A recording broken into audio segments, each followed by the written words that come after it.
You ever notice how so much government or big company software just feels old the second it comes out? Yeah, it's a huge problem. We're talking billions spent on digital systems that are fragile and basically obsolete in just a few years.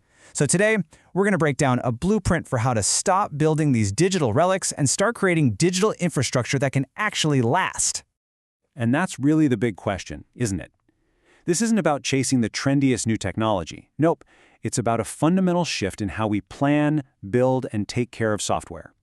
We're talking about building systems with the same kind of permanence we expect from, say, a bridge or a public library. So on the left, you've got the old way, which probably looks pretty familiar, right? Fragile systems getting locked into one vendor, obsolete almost immediately, and it all operates like a black box nobody really understands. But on the right, that's where we need to be: resilient, open, sustainable for decades, and totally transparent. So how do we get from here to there? Well, it all comes down to three core pillars. Okay, let's dive into the first one, the foundation.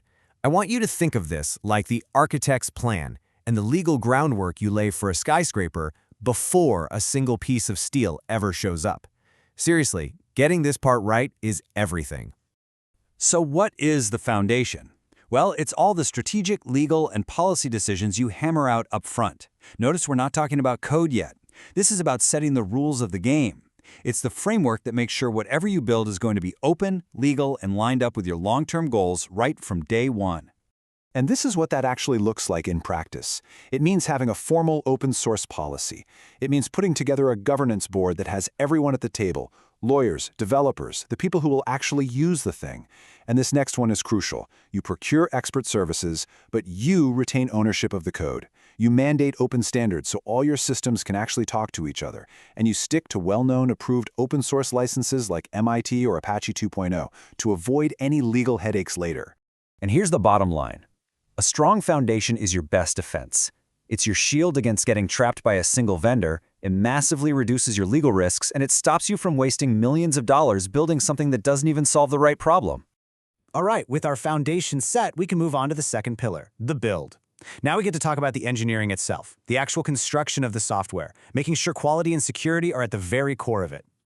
The build phase is all about technical excellence. This is where we get really rigorous with engineering and security practices to make sure the software isn't just working, but that it's tough, secure, and easy to maintain for years and years. So this means designing with a modular, API-first approach. You can think of it like building with Legos. You have standard connection points, so you can swap pieces out later without having to tear the whole thing down. It means security is never an afterthought. It's baked in from the very beginning with things like mandatory code signing. It means you automate your workflows, so every single change is tested and deployed reliably. And finally, it means you have a real culture of quality, with mandatory code reviews and tons of automated tests.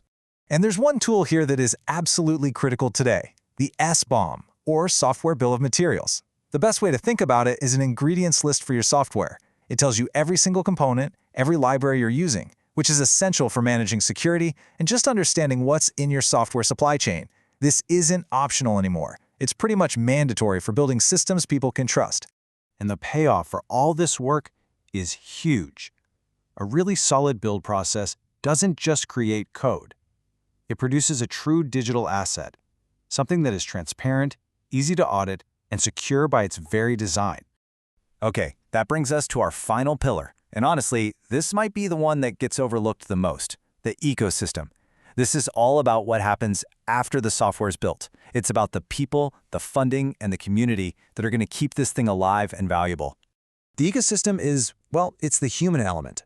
You can have the most brilliant code in the world, but it's totally useless if no one is paid to maintain it, or if all the knowledge on how to run it walks out the door with a single contractor.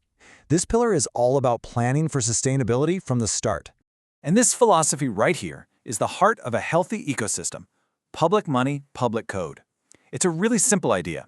If taxpayer money funds the development of software, then that code should be a public asset. It just maximizes its value, lets other agencies reuse it, and makes the whole process transparent.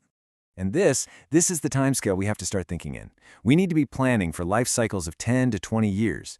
You know, public digital infrastructure has to outlive whatever the hot new tech trend is. This requires a pretty profound shift in mindset, from just thinking about short-term projects to thinking about long-term stewardship. So how do you nurture this ecosystem?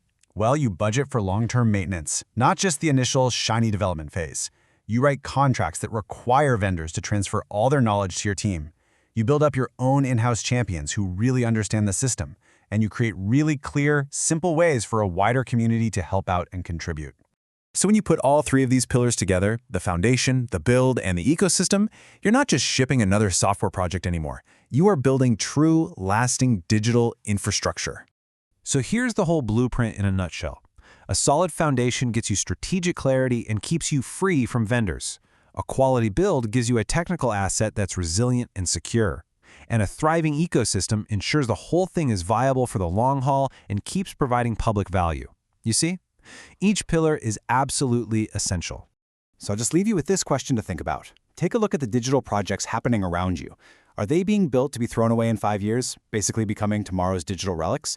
Or are they being built with a blueprint like this one, creating lasting digital infrastructure for the future? That choice, it makes all the difference.